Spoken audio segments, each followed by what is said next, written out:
बिस्मिल्लाहिर्रहमानिर्रहीम। अस्सलाम वालेकुम नाजरीन, पावर शो के साथ मैं हूं आसमा चौधरी। आज के प्रोग्राम में आपको खुशामदीद कहते हैं। पाकिस्तान में आम इंतखाबात की तैयारियां हैं, सियासी जमातें मैदान में हैं और मंशूर भी अपने वो बना रही हैं और एक दूसरे पे तंज के निश्तर भी चला रही हैं। शायद ये उनका एक सियासी हक भी है कि इलेक्शन सर पे हैं और कल के जो इत्तेहादी थे आज हमें एक दूसरे के मुखालिफ दिखाई देते हैं। पीपल्स पार्टी की बात करें, वो खुलकर पाकिस्तान मुस्लिम लीग नून पर इस वक्त तनकीद कर रही हैं, खुसूसन जब सिंध में MQM के साथ इत्तेहाद होने जा रहा है पाकिस्तान मुस्लिम लीग नून का। इस इत्तेहाद से क्या फायदे होंगे?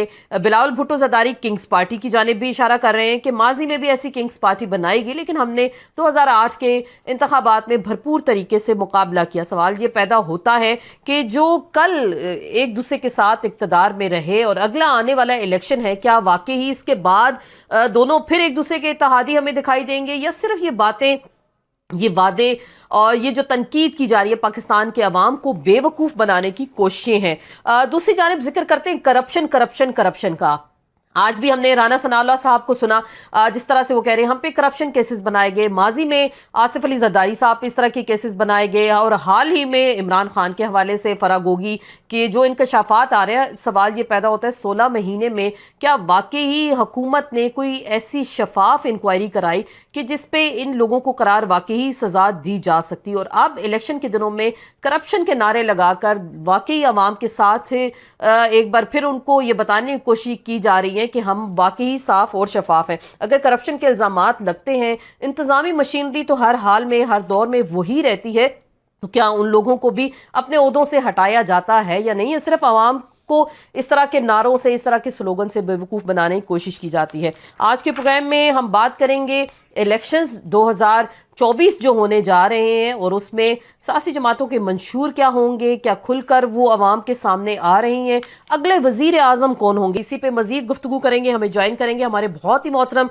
जनाब सेनेटर इरफान सदीकी साहब, सीनियर रहनुमा है पाकिस्तान मुस्लिम लीग नून से और चेयरमैन भी है इस वक्त मंशूर कमेटी के, जो मंशूर बन रहा है पाकिस्तान मुस्लिम लीग नून का, उसको वो फाइनलाइज कर रहे हैं। सर, आपको वेलकम कहते हैं आज के डिस्कशन में। सबसे पहले तो ये पहला सवाल, जो लेवल प्लेइंग फील्ड हर जगह यही चीज़ इस वक्त गर्दिश कर रही है, तो आपको लग रहा है आपकी जमात को वो ये मिल गया लेवल प्लेइंग फील्ड इस वक्त? बहुत शुक्रिया आसमा, थैंक यू। मुझे मालूम है कि तकरीबन मैं हर रोज़ किसी न किसी शो पे बैठता हूँ और ये सवाल जो है ये किसी न किसी अंदाज से ज़रूर होता है। जी जी। देखिए, आप भी एक मुद्दत से पार्लियामेंट को भी कवर करती रही हैं और सियासत को भी देखती रही हैं और सारे नशेब व फराज को भी आप जानती हैं। लेवल प्लेइंग फील्ड की अगर तारीख में आप चले जाएं ना, तो आपको पता चलेगा कि मुस्लिम लीग नून वाहिद जमात है जिसको कभी लेवल प्लेइंग फील्ड नहीं मिली। 4 जो इंतखाबात हुए हैं इस सदी के अंदर, उनमें से 3 इंतखाबात में तो नवाज शरीफ साहब को हिस्सा नहीं लेने दिया गया। या वो जलावतन थे या वो मुल्क में थे, तो वो नायल थे। सिर्फ एक इलेक्शन में उन्हें हिस्सा लेने की इजाज़त मिली और वो थे 2013 के इलेक्शन जो नवाज शरीफ साहब ने जीते और हुकूमत बनाई और 4 साल बाद उन्हें फिर एक बड़े जुर्म में निकाल दिया गया। अच्छा, वो 2013 के इलेक्शन के जो मैं बार बार दोहराता हूँ इस चीज़ को कि उस वक्त जो लेवल प्लेइंग फील्ड थी वो ये थी कि आसिफ जरदारी साहब सदर थे, उन्होंने जिस आर्मी चीफ को एक्सटेंशन दी हुई थी और जो मोहतरमा बेनज़ीर भुट्टो शहीद के साथ भी काम कर चुके थे, जी जी, अशफाक परवेज कियानी साहब, वो आर्मी चीफ थे। जी हाँ, खोसो साहब, मीर हज़ार खां खोसो जो गहरे दोस्त हैं जरदारी साहब के, वो उस वक्त वजीर आजम थे, निगरान। 4 सूबों में भी उनकी हुकूमतें थी। तो और हमने इलेक्शन लड़ा, हमने कोई रोना नहीं रोया, कोई दुहाई नहीं दी, कोई हाकार नहीं मचाई कि लेवल प्लेइंग फील्ड नहीं है। तो आज भी लेवल प्लेइंग फील्ड है, हर जमात अपना अपना हुनर आजमाए। मसला ये है कि कुछ जमातों ने हुकूमतें तो की हैं, लेकिन उनके नामा एमाल में कोई ऐसी चीज है नहीं कि वो आवाम को जाके बताएं। अल्लाह के फजल से मुस्लिम लीग नून के पास है बहुत कुछ कहने को, बहुत कुछ बताने को।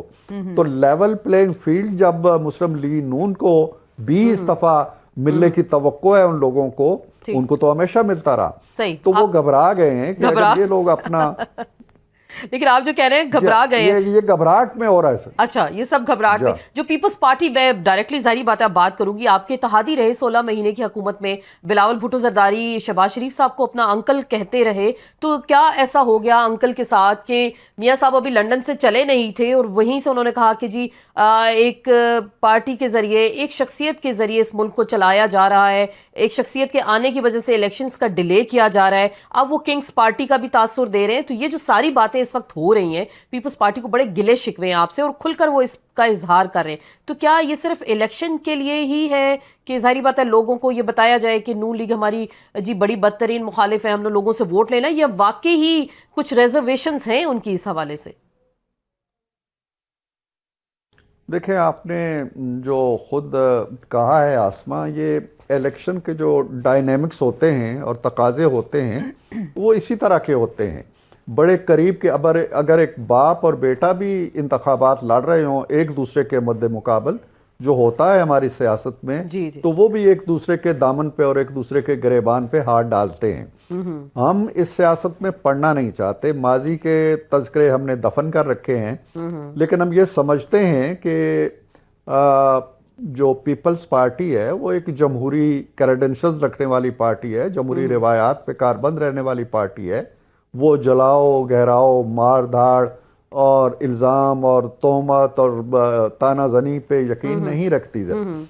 अभी मियाँ साहब तशरीफ लाए हैं तो जरदारी साहब गालबन पहले लीडर थे जिन्होंने उनको फ़ोन किया, उन्हें खुशामदेद कहा, उन्हें आने की मुबारकबाद दी, वेल विशेस का इजहार किया। तो इलेक्शन में ये माहौल बनता रहता है। वो देखिए, अब जो वो कहते हैं जी कि इसकी वजह से इलेक्शन पोस्टपोन होते रहे, वो सीसीआई के इजलास में शरीक थे जिसने ये तय किया कि जी हल्का बंदियां होंगी नई मर्दमशुमारी के मुताबिक, और वहां पे सब ने एग्री किया। उसका तकाजा ये था कि इलेक्शन लेट हो, और बाहर आके अगर वो ये कहते हैं जी कि नहीं इलेक्शन वक्त पे होने चाहिए, तो मेरे पास तो इसका कोई जवाब नहीं है। इलेक्शन अब हो रहे हैं, वो किस्सा माजी हो गया। अब तो इलेक्शन हो रहे हैं, हमें अवाम के पास जाना है, अपना अपना नामा अमाल बताना है, अपने अपने आने वाले दिनों में हमने क्या करना है वो बताना है, फैसला अवाम ने करना है। देखिए बहरहाल ठीक है, बिल्कुल आप जो बात कर रहे हैं कि फैसला आवाम ने करना है, लेकिन आपको लग रहा है आवाम को और जो अवामी ताकत है या आवाम जिस भी जमात को पसंद करते हैं, क्या उनको भी मैदान में आने के लिए तैयारी के लिए कह दिया गया है या फिर उनके भी हाथ पैर बांध दिए? मैं बात करूंगी पाकिस्तान तहरीक इंसाफ की।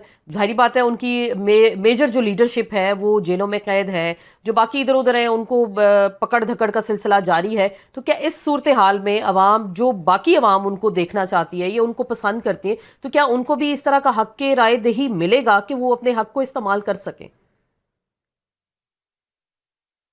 देखें, इस पे थोड़ा सा मैं आपसे गुजारिश करूंगा कि मुझे थोड़ा सा वक्त दीजिएगा ताकि मैं इस बात की वजाहत कर सकूं, और यकीनन ये मेरा अपना नुक्ता नज़र है और मैं समझता हूँ मेरी जमात का भी नुक्ता नज़र है कि पहले तहरीक इंसाफ को ये साबित करना होगा कि वो वाकई एक सियासी जमात है जो जमहूरी वैल्यूज़ पे यकीन रखती है, जो जमहूरी इक़्तिदार पे यकीन रखती है, जो जमहूरी जिद्दोजहद पे यकीन रखती है, जो वोट पे यकीन रखती है, जो दहशतगर्दी पे यकीन नहीं रखती, जो लड़ाई और मार कुटाई पे यकीन नहीं रखती, और जो दहशतगर्दी की किसी वारदात में मुलव्वस नहीं है।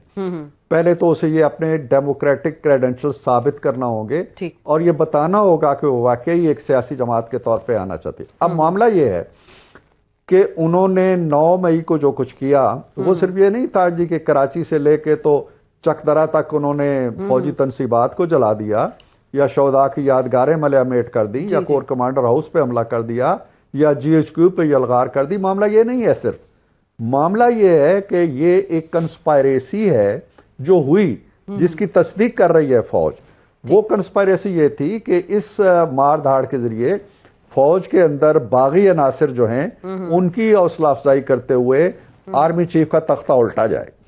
लिहाजा वो फौजी अनासर जो इसमें मुलव्वस थे, उसमें एक लेफ्टिनेंट जनरल भी थे, 3 मेजर जनरल भी थे, बड़े बड़े सीनियर अफसर थे, उन सबको सैक कर दिया गया।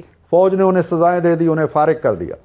अब इस कंस्पायरेसी करने वालों को भी अगर आप एक सियासी जमात समझते हैं और वो कहते हैं जी कि नहीं हमें भी लेवल प्लेइंग फील्ड दो, तो फिर आप तहरीक तालिबान को भी लेवल प्लेइंग फील्ड दे दें, बाकियों को भी दे दें, ये तय करना होगा। हमें कोई चिढ़ नहीं है, ठीक। हम इस नारे पे भी यकीन नहीं रखते कि उन्हें कोई बेपनाह मकबूलियत हासिल है। अच्छा। वो हम देख लेंगे मैदान में। अगर वो एक सियासी जमात के उनका लीडर एक बार कह दे कि जी मैं इन वाकयात की दिल से मजम्मत करता हूं, मैंने फौज के अंदर जो बगावत बपा करने की थी, मैंने इन्हें जानवर कहा, इन्हें मीर जाफर कहा, इन्हें गद्दार कहा, इन्हें मीर सादक कहा, इन्हें जो कुछ कहा, मेरी भूल चूक थी। एक हरफे माजरत उधर से नहीं आ रहा। अच्छा, लेकिन हालांकि उन्होंने वो माजरत उधर से नहीं हो रहा की नहीं थी जब सुप्रीम कोर्ट में पेश किया था। उन्होंने कहा मैं तो अंदर हूं, मुझे तो पता ही नहीं तमाम तर वाकयात का। वो माजरत काबिल कबूल नहीं थी। आपको यकीन है इस बात का?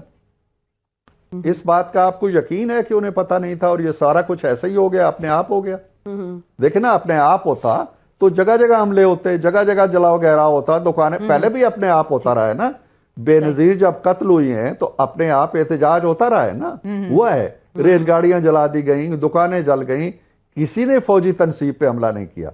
अपने आप जो होता है वो बेहंगम होता है। जब कोयटा छावनी पे हमला करते हैं, जब कोर कमांडर का घर जलाते हैं, जब अस्करी टावर जलाते हैं, जब आप मियां वाली एयरबेस पे हमला करते हैं, जब GHQ पे हमला करते हैं, जब कला बाला असार पे हमला करते हैं, जब चकदरा में फौजी यूनिट्स पे हमला करते हैं, तो ये अपने आप नहीं होता है।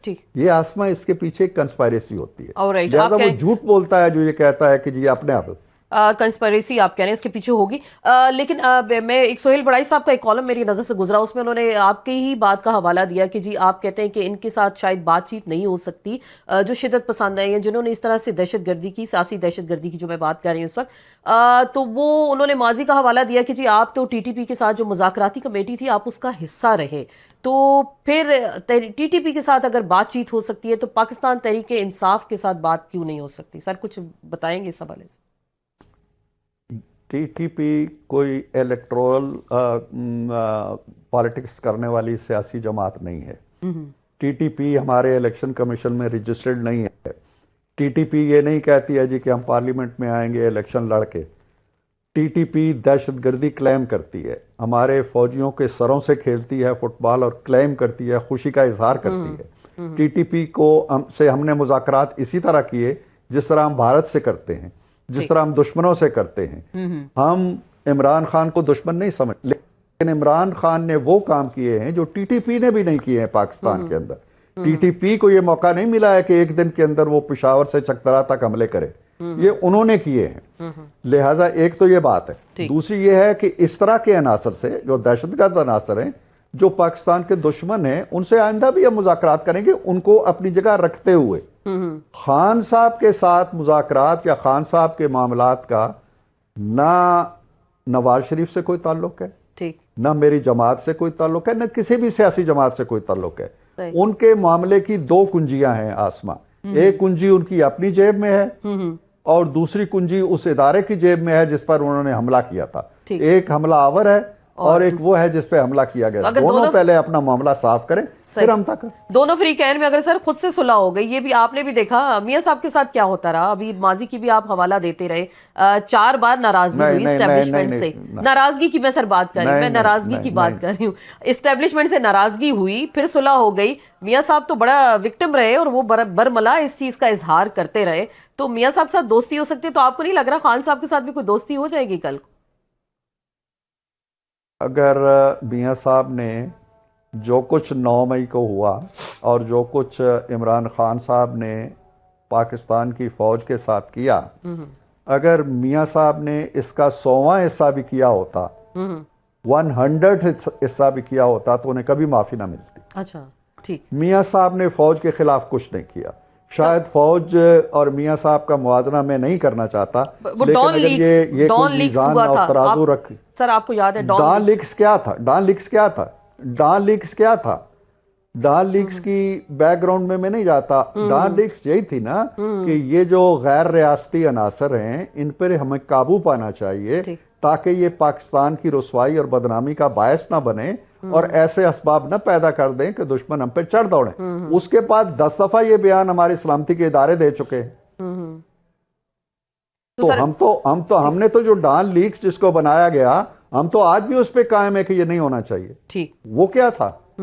उसको आप 9 मई से कंपेयर कर रही हैं। नहीं, मैं नहीं कर मैं तो सवाल मेरा तो ज़िमनी सवाल था कि उसमें भी कहा गया था कि हमारी जो एस्टेब्लिशमेंट है, खुसूसन जो चले खुल के बात करते हैं, फौज इन गैर रियासती अनासर को सपोर्ट करती है। ये चीज़ें भी तो सर रिकॉर्ड पे आई, बहुत कुछ हुआ उसके बाद, वो भी सबके सामने। मैं ज़रा बात करती हूँ, मियाँ साहब का मज़ामती बयानिया था, लंदन से चलने लगे, उन्होंने कहा जनरल बाजवा, जनरल फैज़ जो है कौमी मुजरिम है, एहतसाब के कटहरे में इनको खड़ा करना होगा। जजेस का नाम लिया, जस्टिस निसार साहब का, एजाजुल एहसन साहब का। तो उसके बाद हमने मियाँ साहब के जाहिर बात है उन्होंने इस चीज़ का बाद में इजहार नहीं किया। कहा जाता है जो पार्टी के अंदर मफामती ग्रुप है वो खासा हावी हो गया और मियाँ साहब ने इस चीज़ पे फिर खुलकर इस पे बात नहीं की। आप तो बड़े करीब रहते हैं, आप क्या कहेंगे इस हवाले से? जी आसमा, बात यह है कि जहाँ तक मियाँ साहब के बयानिए का ताल्लुक है, उसका माफी ज़मीर क्या है, उस बयानिए की रूह क्या है? उस बयानिए की रूह ये है कि सियासी मामलात के अंदर, जमहूरी हुकूमतों के अंदर मुदाखलत न की जाए। स्टेट के ऊपर या स्टेट के साथ या स्टेट के पहलू पहलू कोई और स्टेट नहीं होनी चाहिए। यही है ना बयानिया उनका, और सारी जमातें यही कहती हैं, इमरान खान भी यही कहते हैं, सारी जमातें यही कहती हैं। इसमें कोई ऐसी चीज़ नहीं है जिसमें नवाज शरीफ ने कोई अजूबा रोज़गार बात कह दी हो। इसमें क्या शक है कि जिन लोगों के वो नाम लेते हैं उन्होंने दखलंदाजी की, चाहे वो अदालतों में बैठे थे, चाहे वो वर्दी पहन के बैठे हुए थे, उन्होंने की मदाखलत। और इसमें कोई शक नहीं है कि उनका मुहासबा भी होना चाहिए। और आज जब नवाज शरीफ नाम नहीं ले रहा तो क्या नाम नहीं लिए जा रहे? आप भी नाम ले रही हैं, हर रोज हर शो के अंदर उनके नाम लिए जा रहे हैं। अगर वो मुलव्वस हैं तो उनके नाम लिए जा रहे हैं ना, तो ये सजा काफी है उनके लिए। दूसरी बात यह है कि मियाँ साहब ने अपनी पहली तकरीर में जब वो पाकिस्तान आए हैं तो ये कहा है कि ये मश्क खत्म होनी चाहिए, हमें मिल बैठना चाहिए। और 40 साल, ये अल्फाज थे उनके, कि मेरी 40 साल सियासी जिंदगी का निचोड़ ये है कि अगर वही सिलसिले होते रहेंगे जो माजी में होते रहे हैं तो ये मुल्क आगे नहीं चलेगा।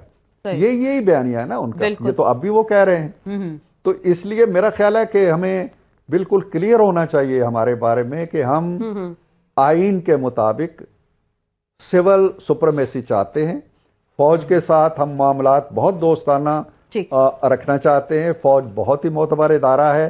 फौज को हम इमरान खान साहब की तरह गाली नहीं देना चाहते, उनकी तनसीबात पे हमले नहीं करना चाहते। वो उनके बच्चे हमारे बच्चे हैं जो रोज कुर्बानियां दे रहे हैं। दहशतगर्दी की जंग में आप देखते हैं कि रोज 2-4 हमारे अफसर शहीद होते हैं, हमारे जवान शहीद होते हैं। किस लिए शहीद होते हैं? हमारे तहफ़्फ़ुज़ के लिए होते हैं ना। तो इदारा जो है उसकी तौकीर और उसकी ताज़ीम हम सब पे वाजिब है। इनफरादी लोग होते हैं, मुहिमजू भी होते हैं, इक़्तिदार परस्त भी होते हैं, उनके नाम लेने का मतलब इदारे पे हमला नहीं होता है। सर अभी रिसेंटली जो मियाँ साहब की अगर मैं बात करूंगी, उन्होंने पहले भी बात की थी, मुखालफत की थी शायद एक्सटेंशन की जनरल बाजवा को जब दी जा रही थी, लेकिन फिर किसी मसलहत के तहत आप लोगों ने उनका साथ दिया। अभी रिसेंटली DJI की जो है एक्सटेंशन हो गई, 1 ईयर की उनको मुद्दत मुलाजमत में तोसी दे दी गई। तो ये एक्सटेंशन वाले मामलात आप क्या कहते हैं? जब जाहिर बात है आप इक़्तिदार में आएंगे, सिविल सुप्रीमेसी की बात करेंगे, तो आपकी जमात क्या फौज के अंदर जो है एक्सटेंशंस की आगे हमायत करेगी या नहीं करेगी? देखिए, मैं इस मामले में मेरा ख्याल है किसी को भी बिल्कुल दो टोक अल्फाज के अंदर ये अहदनामा लिख के नहीं छोड़ देना चाहिए कि हम कभी ऐसा नहीं करेंगे और कभी वैसा नहीं करेंगे। हालात के अंदर तब्दीली भी आती रहती है। खुदा न खास्ता मुल्क में ऐसे हालात भी हो सकते हैं, जंगें भी हमने लड़ी हैं माजी में, अल्लाह ना करे आइंदा भी इस तरह के हालात हो सकते हैं। लेकिन नवाज शरीफ साहब की पॉलिसी, जहां तक उनके ऐदे हुक्मरानी का ताल्लुक है, मेरे ये अल्फाज फिर मैं दोहराता हूँ, जहां तक उनके ऐदे हुक्मरानी का ताल्लुक है, उन्होंने किसी को एक्सटेंशन नहीं दी। तो जनरल बाजवा के सर वो जब पार्लियामान ने फिर जाहिर पता है PMLN भी उस वक्त साथ थी, आपको याद है जब तोसी दी गई थी उनको? मुझे याद है, लेकिन एक तो ऐदे हुक्मरानी में आप बात कर दोहराया था। ठीक है, ऐदे हुक्मरानी, बिल्कुल। लेकिन चले नहीं मुझे इसकी वजाहत कर देने दे। ये जो बाजवा साहब की भी एक्सटेंशन है ना, एक्सटेंशन के ऊपर PMLN ने कोई अंगूठा नहीं लगाया। ये गलत फहमी है आप सबको, हमने कोई अंगूठा नहीं लगाया। उनकी एक्सटेंशन का फरमान अगस्त में जारी हो चुका था। PTI की गवर्नमेंट 6 महीने पहले उनको एक्सटेंशन दे चुकी थी, सर्कुलर जारी हो गया था, नोटिफिकेशन जारी हो गया था। ये जो कुछ हुआ, ये हुआ कि खोसा साहब ने अड़चन डाली नोटिस लिया, बिल्कुल। और एक उलझन पैदा हो गई और उन्होंने कहा जी कि इसको आप, वो एक्सटेंशन को रेगुलराइज करने के लिए नहीं था, वो ये था कि आइंदा के लिए अगर तौसी देना होगी तो आइन और कानून के अंदर, आइन के अंदर भी नहीं, कानून के अंदर उसकी गुंजाइश रख लीजिए। वो जो गुंजाइश रखी गई कानून के अंदर, उसको हमने वोट दिया है। और वो कानून जो था वो कोई बाजवा स्पेसिफिक नहीं था, वो फ्यूचर स्पेसिफिक था। जी नाज़ी, हमारी गुफ्तगू का सिलसिला जारी है। इरफान सदीकी साहब से हम बात करें पाकिस्तान की सियासत पर और PMLN के मंशूर पर भी बात हो रही है। रिसेंटली जो इत्तेहाद बनना है आपका MQM के साथ कराची में PMLN का, और इसी पे पीपल्स पार्टी भी कह रही है कि शायद हमें तंग करने के लिए इस तरह किया जा रहा है। लेकिन अगर देखा जाए तो सिंध में क्या वाकई PMLN का वोट बैंक उतना मौजूद है जितना कि पंजाब में MQM का है? तो फिर इसकी कोई ख़ास ज़रूरत पेश आई कि MQM के साथ एक सियासी इत्तेहाद बनाया जाए? हालांकि माजी का रिकॉर्ड MQM का ख़ुसूसन मैं बात करूंगी खासा तल्ख रहा है। जिसके इत्तेहादी रहते हैं और जब वो मुश्किल में आते हैं सबसे पहले वो छोड़ कर जाते हैं, तो लोगों को समझ आ जाती है कि इशारा कहाँ से हुआ। आसमा, जैसा कि आपने ख़ुद भी महसूस किया होगा वज़ीर आज़म, साबिक़ वज़ीर आज़म नवाज शरीफ साहब की तकरीर से, जी जी, कि वो चाहते हैं कि एक हमा पहलू सियासी मफाहमत होनी चाहिए और हमें झगड़ों में और लड़ाइयों में और मार कुटाइयों में पड़ते हुए हमने 75-76 साल ज़ाया कर दिए, हम एक नई बिगिनिंग करें। तो उनका जो, हमारी एक मीटिंग भी हुई, उनका कहना ये है कि जितनी वसी तर पॉलिटिकल मफाहमत हो सकती है उतनी वसी तर पॉलिटिकल मफाहमत करें। जितने भी पॉलिटिकल सेगमेंट्स आपके साथ मिल सकते हैं उनको मिलाने की कोशिश करें। तो ये एक सिर्फ इंतखाबी अलायंसेज नहीं बन रहे हैं या सिर्फ इंतखाबी ज़रूरत के लिए कुछ लोगों के साथ राब्ते नहीं हो रहे हैं। ये एक बड़े, आप समझे कि बड़े उफक के ऊपर सियासी अमांगी पैदा करने के लिए एक कोशिश हो रही है, जिस हद तक वो कामयाब होती है। तो इसका मतलब सिंध में पीपल्स पार्टी शायद अब उस तरह से बरसे इख्तिदार ना है। GDA भी हो गई, MQM भी होगी, PMLN हो गई, जमात इस्लामी का अपना वोट बैंक है। तो आपको लग रहा है सिंध में आप कोई कोलिशन हुकूमत बना सकते हैं अगले आने वाले इलेक्शंस में? देखिए, हर जमात की कोशिश होती है। पीपल्स पार्टी को पिछले, मेरा ख्याल है कि 40-45 सालों में शायद ही जगह मिली है पंजाब के अंदर, लेकिन वो पंजाब में आते हैं, इलेक्शन लड़ते हैं, हर जगह से लड़ते हैं। तो हमारे लिए सिंध में इलेक्शन लड़ने पे कोई पाबंदी नहीं है, ना कराची में इलेक्शन लड़ने पे पाबंदी है। वो यहाँ आके भी इत्तेहाद भी तलाश कर लेते हैं और जो हम ख्याल अनासर हैं उनको भी इकट्ठा कर लेते हैं। हमें भी ये आज़ादी हासिल है और हम कर रहे हैं, कराची में भी कर रहे हैं, सिंध में भी कर रहे हैं, बलूचिस्तान के अंदर भी जा रहे हैं। सही। तो मेरा ख्याल है कि हर जमात को इसका हक हासिल है। तो सर, बाप पार्टी वालों के साथ भी आपका इत्तेहाद होने जा रहा है? अयाज सादिक साहब भी बलूचिस्तान गए, कुछ ऐसी बातें हमने सुनी, उनके साथ भी राब्ते में है। लेकिन माजी में मरियम नवाज साहिबा क्या कहती रही कि बाप वाले, उनके बाप कौन है, उनको कहाँ से इशारा होता है, वो किसके साथ जाते हैं? तो क्या वाकई बाप भी नजरियाती पार्टी है जिसके साथ आप इत्तेहाद करेंगे या सियासी हमआंगी होगी उनके साथ भी?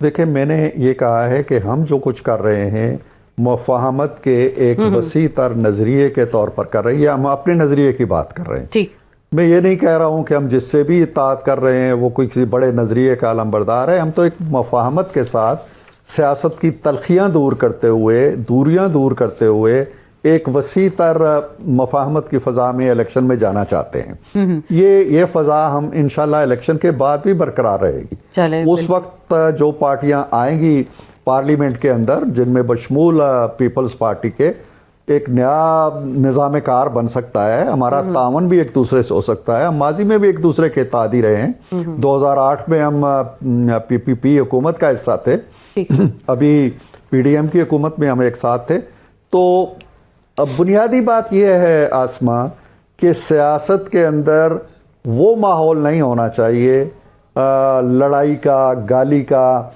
एक दूसरे को जेलों में डालने का, एक दूसरे के पंखे उतारने का, एक दूसरे के AC उतारने का, एक दूसरे को नमूना इबरत बनाने का, किराएदारी से लेकर गद्दारी तक हर कानून इस्तेमाल करके जेलों में डालने का। ये कल्चर ख़त्म होना चाहिए और हम इसी के लिए सियासत की फ़ज़ा को हमवार कर रहे हैं। चलिए, अच्छी बात है कि आप सियासी हमआंगी की बात कर रहे हैं और सियासी जाहिर बात है अच्छे तरीके से रोल प्ले होगा तो बाकियों को भी चांस मिलेगा। मंशूर पे आ जाते हैं, कोई ऐसी कोई ख़ास नई चीज़ आप मंशूर में इंट्रोड्यूस करवाने जा रहे हैं, क्योंकि 4 बार आप लोगों को इक़्तिदार भी मिल गया, तो पाकिस्तान के अवाम के लिए, उनकी बेहतरी के लिए कोई ख़ास चीज़, जाहिर बात है आप मंशूर कमेटी का हिस्सा है, आप उसको हेड भी कर रहे हैं, तो आप कुछ बताएंगे कि मंशूर कमेटी में कोई ख़ास चीज़ आप इस बार इंट्रोड्यूस करवाने जा रहे हैं? डार साहब हमारे इलेक्शन सेल के सरबराह हैं। मंशूर कमेटी तो की जिम्मेदारी तो मुझे वज़ीर आज़म अपना नवाज शरीफ साहब ने मुझे सौंपी है, और इसमें काफ़ी शोबों से जो दिलचस्पी रखने वाले लोग हैं या उन पे कोई दस्तरस रखने वाले हमारे अरकान हैं वो इसमें शामिल हैं, कोई 44-45 के करीब। आज मैंने उनकी कोई 30 सब कमेटीज बना दी हैं। अच्छा। हर सब कमेटी के अंदर 4-4, 5-5 लोग शामिल कर लिए हैं। कोई एनर्जी के ऊपर है, कोई फॉरेन अफेयर्स पे है, कोई अकाउंटेबिलिटी पे है, कोई जुडिशल रिफॉर्म्स पे है, कोई आईटी पे है, कोई गवर्नेंस पे है, कोई एजुकेशन पे है, कोई हेल्थ पे है। तो ये कमेटियां इंशाल्लाह अगले 10-12 दिनों में अपनी रिपोर्ट्स मुरतब करेंगी, बैठेंगी हम तक। पर ये मैं जो एक्सरसाइज इस दफ़ा कर रहा हूँ या PMLN कर रही है, आसमा आपको खुशी होगी कि शायद ही कोई दूसरी जमात इस शोबे में इतनी दिलचस्पी रहे। मैं आपके प्रेस क्लब भी गया हूँ, आपके सहाफ़ियों से भी मिला हूँ, चैम्बर से भी मिला हूँ, और तमाम जो आम शोबे हैं उनको खतूत भी लिखे हैं। तो लेकिन नवाज शरीफ साहब की जो हिदायत है हमें, वो 2-3 चीज़ें हैं जो मैं आपसे शेयर करना चाहता हूँ। जी ज़रूर। एक तो ये है कि कोई ऐसा दावा ना करें जो हम नहीं कर सकते। मत कहें कि जी हम इतने घर बना देंगे, मत कहें हम इतनी नौकरियां दे देंगे, मत कहें कि जी हम इतने अस्पताल या इतनी यूनिवर्सिटियां बना देंगे। वो कहें जो आप कर सकते हैं, नंबर 1। नंबर 2 ये कि आपका पहला टारगेट ये होना चाहिए कि जो महंगाई के, बेरोजगारी के, गुर्बत के मारे हुए लोग हैं, बेचारगी में चले गए हैं, बिजली के बिल नहीं दे सकते हैं, रोटी नहीं खरीद सकते हैं, सबसे पहला आपका शोबा ये होना चाहिए कि इनको इस तकलीफ दे जिंदगी से कैसे हम निकालें। सही। और नौजवानों को किस तरह रोजगार दें ताकि वो अपने घरों की कफालत कर सके। दूसरी आम तरजीह उनकी ये है कि हम अपने जुडिशल सिस्टम को ठीक करें। ये जो साल तक लोगों के मुकदमे नहीं होते, छोटी सी अर्जी कोई दे देता है, कहीं स्टे ऑर्डर मिल जाता है, कहीं 20-20 साल मुकदमा लटकता रहता है, घरों की घर बिक जाते हैं, जमीनें बिक जाती हैं, वालदैन फौत हो जाते हैं। तो दूसरा वो कहते हैं कि इस सिलसिले को अदालतों से मिलकर, अदलिया के ताउन से हम एक ऐसा निज़ाम लेके आए कि ना ये हज़ारों मुकदमात लटके रहे, ना कोई शख्स जेल में पड़ा रहे बरसों, उसका फैसला आइदर वे जो भी होना है वो जल्दी हो जाए। तो इन खतूत के साथ साथ हम बाकी सारे शोबों पे काम कर रहे हैं, और इंशाल्लाह एक प्रैक्टिकल और इम्प्लीमेंटेबल दस्तावेज लेके आएंगे। लेकिन सर, इदारों की जो निजकारी है उस पर आप क्या करेंगे? PI की निजकारी के हवाले से इस वक्त पीपल्स पार्टी ने खासा शोर मचाया। वो कह रहे हैं कि कोई बिजनेस टाइकून है और उनकी बेटी को PIA फरोख्त की जा रही है, और फवाद हसन फवाद साहब, जाहिर बात है आप लोगों के वो साथ रहे, सर्व भी उन्होंने किया, इस वक्त सरबराह भी हैं वो। तो आपको क्या लग रहा है, बड़े जो पाकिस्तान के इस वक्त मालियाती इंतजामी इदारे हैं, अगर उनकी निजकारी कर दी जाती है तो क्या वाकई पाकिस्तान को हम स्टेबल कर सकते हैं, या हमारे माली मामलात बहुत हद तक बेहतर हो सकते हैं? रेडियो पाकिस्तान की मैं बात करूंगी, कुछ लोगों ने मुझसे गुजारिश की कि मैं आप तक, आपके वसाते तक पहुंचाऊं ये बात कि वहाँ डेली वेजेस हैं, बेचारे कसम पुरसी के हालात में रह रहे हैं, 300-400 रुपये उनको पर डे मिलता है। तो वहाँ भी अगर निजकारी होगी तो वो लोग भी खौफजदा हैं कि पता नहीं वहाँ के हालात क्या होंगे। इन दोनों चीज़ों पर मैं आपसे आपकी राय लेना चाहूँगी। आसमा, जहाँ तक निजकारी का ताल्लुक है, ये मेरा ख्याल है कि 90 में जब नवाज शरीफ साहब की हुकूमत आई तो ये उस वक्त से एक मंसूबा था। कुछ बैंक गए भी, प्राइवेटाइज भी हुए, और आज वो बहुत ही आला और तरक्की याफ्ता अपनी एंटिटी हासिल कर चुके हैं। मैं ज़ाती तौर पे समझता हूँ शायद पार्टी की पॉलिसी भी ये है कि निजकारी होनी चाहिए, इसलिए कि 500-600 अरब रुपया जो आपका रुपया है, मेरा है, आपके कारकुनों का है, इन्हीं दिहाड़ीदार जिनका जिक्र कर रही हैं इनका है, वो 600 अरब रुपया हम ये इदारे हमें नहीं देते, एक धेला भी हमारी जेब से निकाल के खा रहे हैं। अब असल जो सेंसिटिविटी है इसमें वो ये है कि जो लोग काम कर रहे हैं उनका क्या बनेगा। हमने ये पहली शर्त रखी हुई है कि जो लोग काम कर रहे हैं उन्हें बेरोजगार नहीं किया जाएगा। उनमें कोई गोल्डन हैंडशेक लेना चाहता है या उसके रोजगार के तहफ़्फ़ुज़ का हम एहतमाम करेंगे। अब आप खुद देखो कि आपके घर अगर एक भैंस बंधी हुई है और वो सुबह भी चारा खाती है, शाम को भी चारा खाती है, रात को भी चारा खाती है, दूध का एक कतरा नहीं देती, तो आप क्या करेंगे उसके बारे में? सारी बात है। अगर कोई खरीदने वाला नहीं होगा तो शायद आप ज़बा कर दें उसको। तो हम ज़बा नहीं करना चाहते, हम तो चाहते हैं कि सोच समझ के मनसूबाबंदी के साथ इन इदारों को। अभी आपके पड़ोस में है एक मुल्क जिसने अपनी एयरलाइन को बेच दिया टाटा के हाथ। वो एयरलाइन जो जमीन पे जा रही थी अब फिर आसमानों की तरफ उठ गई है। तो ये कोई नया तजर्बा नहीं है, सही, इससे घबराना नहीं चाहिए ना। इसकी स्टील मिल के बारे में हम इसी तरह शोर मचा देते हैं और अब भी शायद मच जाए, लेकिन कहीं ना कहीं आके हमें इस तरह के हम इस पे शोर नहीं मचाते कि यार IMF से 1 अरब रुपया क्यों मांगते हो, 1 अरब डॉलर क्यों मांगते हो। उस वक्त हमारी इज्जत नफ्स पे कोई हर्फ नहीं आता, हमारी कलगी कम नहीं होती।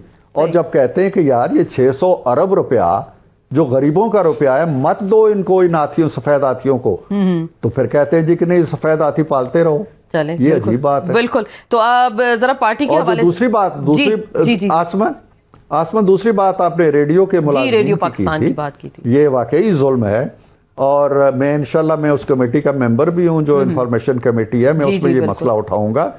यही इशू था हमारे एजुकेशन में भी। 15-15, 20-20 साल से हमारी टीचर जो हैं वो डेली वेजेस पे चली आ रही हैं और ऑल ऑफ सडन उन्हें सबको फारिग कर दिया गया। हमने इंटरवीन किया है, वो रेस्टोर हो गई हैं, अपनी नौकरियों पे बहाल हो गई हैं, लेकिन इवन देन ये जुल्म है कि उन्हें डेली वेजेस दिहाड़ीदार मजदूरों की तरह ट्रीट किया जाए। तो इंशाल्लाह हम आएंगे तो इन चीजों को परमानेंटली सॉल्व करेंगे। बिल्कुल, आप कह रहे हैं इस्लाहात भी करेंगे। इस पे पार्टी के हवाले से जरा बात करते हैं। तो मरियम नवाज शरीफ पंजाब से इलेक्शन लड़ेंगी, सूबाई का या फिर नेशनल असम्बली का, कोई इन्फॉर्मेशन दे सकते हैं इस हवाले से आप?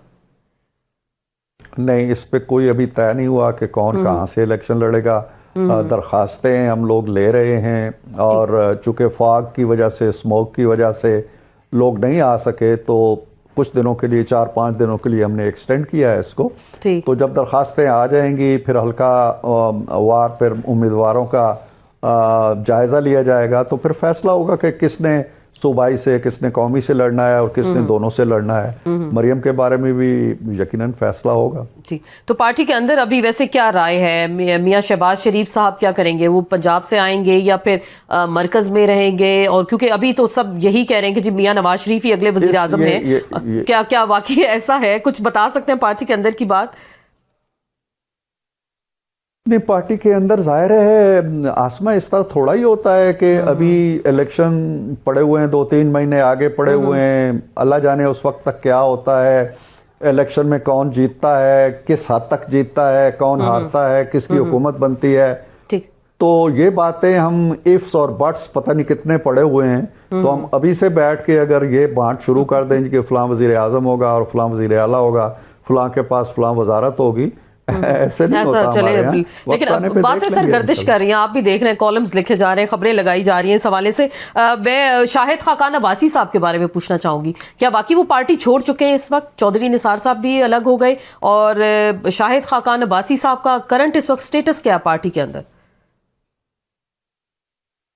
देखिए, चौधरी निसार साहब की बात तो बहुत पुरानी हो चली है अब, और वो खुद पार्टी छोड़ गए हैं। उन्होंने ऐलान किया है पार्टी छोड़ने का और अपनी वजूहात भी बताई हैं।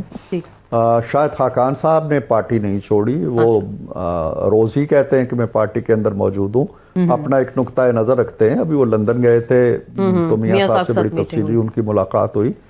कल मैं उनकी गुफ्तगू सुन रहा था किसी चैनल पे, वो कह रहे थे कि अब भी जब मियां साहब मुझे बुलाएंगे तो मैं जरूर जाऊंगा और उनसे बातचीत करूंगा। और वैसे भी वो बड़े फ्रेंडली, मीडिया फ्रेंडली है, आप भी बुला लें और ये सवाल मुझसे करने के बजाय मैं तो पार्टी के अंदर की बात मोतबर जवाब नहीं। सही, बिल्कुल। आखिरी बात सर करूंगी कि ये जो अभी बातें हो रही हैं, एक तो लेवल प्लेइंग फील्ड से ही हमने आगाज किया था, PTI की रिजर्वेशन होंगी, अब तो मौलाना फजल रहमान साहब भी ये कह रहे हैं कि मेरे मुखालिफ के हाथ पैर बंधे हैं तो मैं उस पर तनकीद नहीं करता, उसको भी खोलें तो फिर मजा आए मैदान में। तो सारे शेरों को खोलें, मैदान में उतारें, सब अपने अपने घोड़े तैयार करें तो मुकाबला करें ताकि मजा भी आए जनरल इलेक्शंस का जो होने जा रहे हैं। ये बात आपने 2018 में कही थी। बिल्कुल कही थी, याद होगा सर आपको, याद होगा। हम उस जहाज में आए थे अच्छा, जिसमें मियां साहब थे, आप साथ थे हमारे। जब नवाज शरीफ कहाँ थे 2018 में? बिल्कुल जेल में थे, इसी अडयाला जेल में थे। जी जी जी बिल्कुल। बेनजीर अपना मरियम कहाँ थी? बिल्कुल बिल्कुल वहां थी, इसी अडयाला जेल में पड़ी हुई थी। तब तो इलेक्शन हो गए, बड़े गैर जानिबदाराना, बड़े साफ, बड़े सुथरे, बड़े मुनसिफाना, और इमरान खान साहब घोड़े पे सवार होके तख्त व ताज संभाल के बैठ गए और 4 साल तक डंका बजाते रहे। वो तो ठीक थे। ठीक। उस वक्त तो शेर को जेल में रखना बहुत मुनासिब था और वो इलेक्शन कबूल भी कर लिए गए। और वो शेर इसलिए नहीं था कि वो 9 मई करके आया था और GHQ पे हमला करके आया था। वो शेर इसलिए जेल में था कि बेटे से तनख्वाह नहीं ली थी। अच्छा, कुछ खुदा का खौफ होना चाहिए। तो क्या वाकई सर मुआवजा करते हुए भी हमें देखना चाहिए। तराजू के दोनों पलड़े बराबर हो गए, मरियम कहती हैं जैसे? मैंने ये कहा नहीं, तराजू के पलड़े नहीं, तराजू के पलड़े बराबर ही नहीं हो सकते। अगर एक नवाज शरीफ का जुर्म तो एक सेब जितना है, दूसरी तरफ एक तराजू पे आपने तरबूज धरा हुआ है, तो बराबर कैसे हो सकते हैं? बराबर नहीं हो सकते। मैंने शुरू में कहा था इस मामले की कुंजी ना मेरे पास है, वो कहीं और है, PMLN के पास, ना जरदारी साहब के पास है, ना किसी, ये इमरान खान साहब की जेब के अंदर है और ये उस इदारे की जेब के अंदर है जिस पे वो हमला आवर हुए हैं। हमें बीच में ना लाएं आप लोग। अगर तो मफाहमत की बातें करनी है, उन्हें आजाद करने की बातें करनी है, सियासी राय मेरी ये है कि दहशतगर्दों को इलेक्शन लड़ने की इजाजत नहीं होनी चाहिए। तो इसमें जो खवातीन है सर जेलों में कैद हैं, एक मुकदमे से छूटती हैं, आपको लग रहा है क्या वो जस्टिफाइड है ये बात कि एक मुकदमे से छूटती हैं और एट अ टाइम उन पे 10 मुकदमात हैं, एक जगह पेट्रोल बम फेंकने का, दूसरी जगह एहतजाज करने का, तीसरी जगह उनको अंदर हमला करने का, तो ये चीजें भी जस्टिफाइड हैं? इस पे आप सर क्या कहेंगे जो खवातीन खुसूसन जेलों में कैद? मैं नहीं समझता। देखें ना, खातीन हों या मर्द हों, जहाँ भी नाइंसाफ़ी होती है और इंसाफ के तकाजे मजरू होते हैं, उसकी कोई भी दलील हो, उसका कोई भी मुहर्रिक हो, मैं उसका हामी नहीं हूँ। मैंने इसी अपनी सेनेट के अंदर खड़े होके ये कहा था और PTI के लोगों ने तालियां बजाई थी, बड़े ज़ोर ज़ोर से डस्क बजाए थे कि फवाद चौधरी के मुंह के ऊपर कपड़ा डालना या उसके हथकड़ियाँ डाल के लेके आना, ये कहाँ की शाइस्तगी है? हम दुनिया को क्या पैगाम देते हैं? तो मैं तो खुद, मुझे हथकड़ी लगी है, मैं खुद कसूरी चक्की में पढ़ा रहा हूँ, आपने कलम लहराया था। मैं नहीं चाहता हूँ कि आज किसी के साथ ऐसा हो तो मैं उसके हक में आवाज उठाता हूँ। इंसाफ के तकाजे पूरे होने चाहिए, इसमें हमें कोई दो राय नहीं है हमारी। ठीक सर, बिल्कुल, बहुत बहुत शुक्रिया। इरफान सिद्दीकी साहब हमारे साथ मौजूद थे और वो यही इस बात का इजहार कर रहे थे कि इंसाफ से पूरे होने चाहिए और उनकी जमात सियासी राह हमवार करने की कोशिश करी, अपने मुखालफिन के साथ, दीगर लोगों के साथ भी मिलकर एक इलेक्शन लड़ने जा रहे हैं। अब देखते हैं अगला मंजरनामा इस हवाले से क्या बनता है। बात होगी 8 फरवरी के इंतखाबात के हवाले से, निगरान हुकूमतों का इस हवाले से क्या किरदार है, और इसी पे मजीद हम बात करेंगे। हमें ज्वाइन करेंगे जनाब कुंवर दिलशाद साहब, साबिक सेक्रेटरी इलेक्शन कमीशन रह चुके हैं, मुशीर वजीर आला पंजाब है, कानून और पार्लिमानी अमूर के। सर आपको वेलकम कहते हैं आज के शो में। फाइनली 8 फरवरी को इलेक्शंस होने जा रहे हैं, लेकिन आज एक अफसोसनाक खबर आई कि निगरान वजीर आला KPK उनकी डेथ हो गई। तो क्या इससे कोई आईनी बहरान तो जन्म नहीं लेगा या फौरन ही नए शख्स को अपॉइंट कर दिया जाएगा वहां?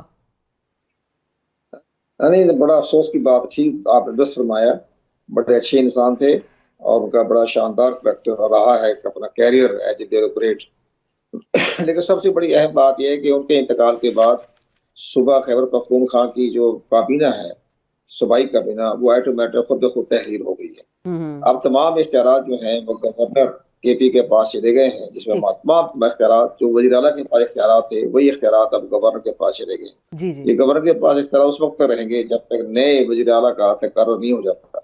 तो वज़ीर आला का तकर्रुर बड़ा आसान तरीका है। इसमें हमारे आइन ने आर्टिकल 224 में मुकम्मल डेफिनेशन दी हुई है कि अगर ऐसी सूरत हाल पैदा हो जाए जब असेंबली तय हो चुकी हो तो फिर सेनेट जो है वो फैसला करती है। अच्छा। तो सेनेट जो है वो इसके बारे में एक लीडर ऑफ द हाउस भी मौजूद है, लीडर ऑफ द अपोजिशन भी मौजूद है। दोनों की मशावरत से अगर 3 नाम पर इत्तेफाक राय नहीं होता तो फिर ये मामला जाएगा इलेक्शन कमीशन पाकिस्तान के पास, और इलेक्शन कमीशन पाकिस्तान जो है वो 48 घंटों में इसके बारे में फैसला करेगा। वो अगर किसी एक नाम पर जो इत्तेफाक राय हो जाएगा उसका नोटिफिकेशन हो जाएगा और उसका तकर्रुर हो जाएगा वज़ीर आला केपीके का। बाकी के इसके बारे में कोई अभाव नहीं है, बाकायदा आइन ने हर मामले में इंटरप्रिटेशन दी हुई है। तो अभी एक वाकया हो गया है, इंतकाल हो गया है, तो अब ज़हर है, अल्लाह ताला उनकी माफ़रत करे। लेकिन मसला ये हो गया कि आईनी तौर पर कोई बुरहान नहीं है। हमारे पास चंद हज़रात के आईनी बुरहान पैदा हो गया। आईनी बुरहान कहाँ से पैदा हो गया?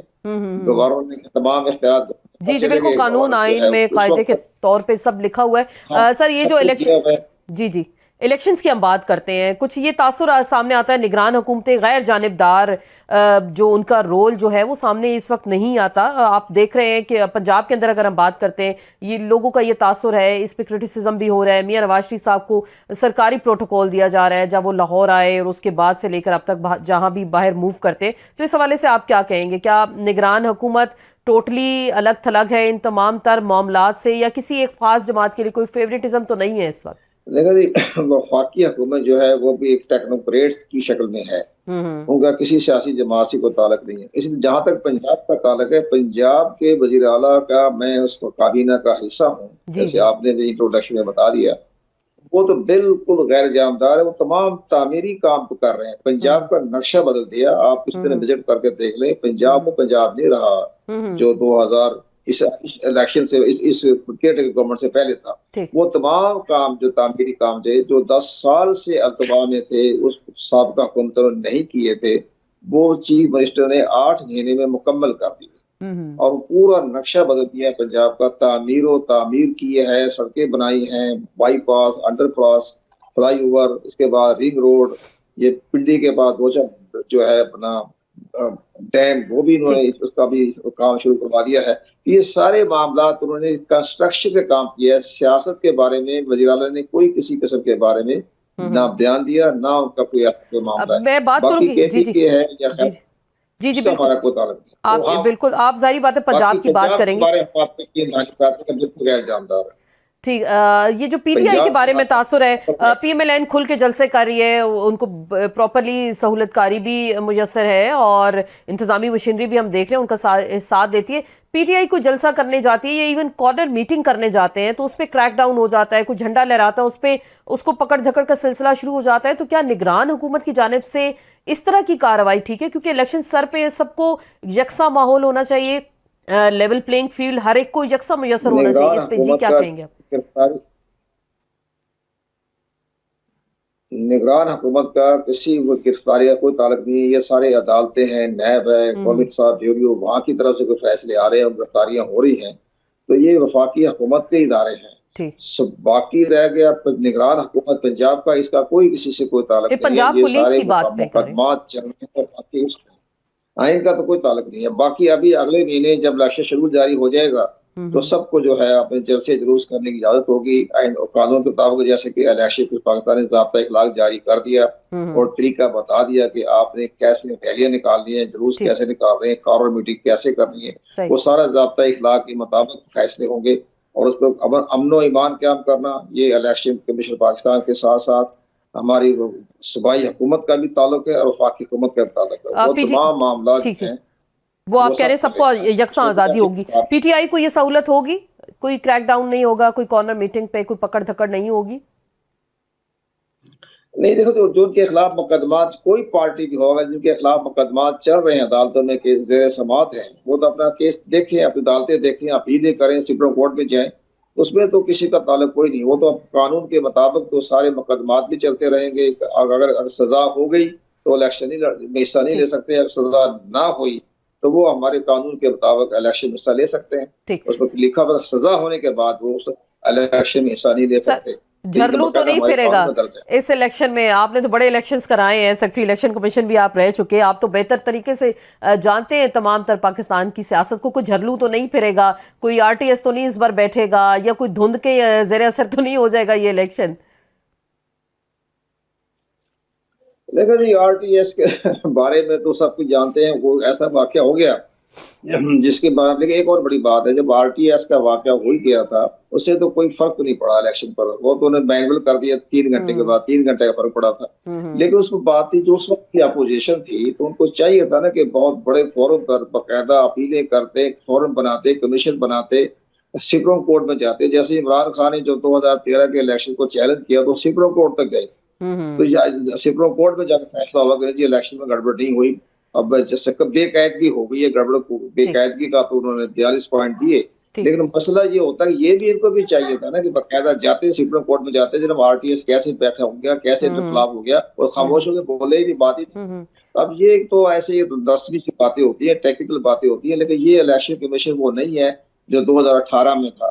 ये इलेक्शन कमीशन 2023 का है या 2024 का। ये बिल्कुल ताकतवर इलेक्शन रिपोर्ट आपने पढ़ी होगी, 10 रिपोर्ट पढ़ने के बाद कोई ब्यूरोक्रेसी जो है वो किसी का साथ नहीं देगी। ये मैं आपको यकीन दहानी कराता हूँ, तो 10 की रिपोर्ट पढ़ने के बाद कोई ब्यूरोक्रेट जो रिटर्निंग ऑफिसर है कोई गड़बड़ नहीं करेगा। तो पता है कि जी हमारा बाद में बहुत हमें मुकदमात भी भुगतेंगे, हम डिसमिस भी होंगे, हम सस्पेंड भी होंगे। तो बाकी फेयर एंड फ्री इलेक्शन होंगे, फेयर एंड फ्री इलेक्शन होंगे। शाह वो तो हारने वाली जमात को तस्लीम नहीं करती, लेकिन बात तो हमारी रवायत चली आ रही। लेकिन हालात ऐसे होंगे, बैनुल अक़वामी मुबस्सिरीन होंगे, हमारे मुकामी मुबस्सिरीन होंगे, वो सारे तमाम आपको देखेंगे, हालात को देखते जाएंगे, उनकी रिपोर्टें भी आएंगी, आपके सामने भी आएगी, मीडिया भी देखेगा। और वो जो रिटर्निंग ऑफिसर के साथ साथ प्रिजाइडिंग ऑफिसर जो है वो अपना रिजल्ट बाहर भी दिखाएगा, मीडिया को भी देगा, स्क्रीन पे भी आ जाएगा। ये सारे ओपन होगा, वो मामला 2018 वाला नहीं होगा। आपको लग रहा है 2018 वाला मामला नहीं होगा। बहुत बहुत शुक्रिया। कंवर दिलशाद साहब हमारे साथ मौजूद थे और वो ये कह रहे थे कि वाकई इस बार पाकिस्तान में फेयर एंड फ्री इलेक्शन होने। इसके साथ ही आपसे इजाजत चाहते हैं और इंशाल्लाह कल फिर मुलाकात होगी। इजाजत दीजिएगा, अल्लाह हाफिज।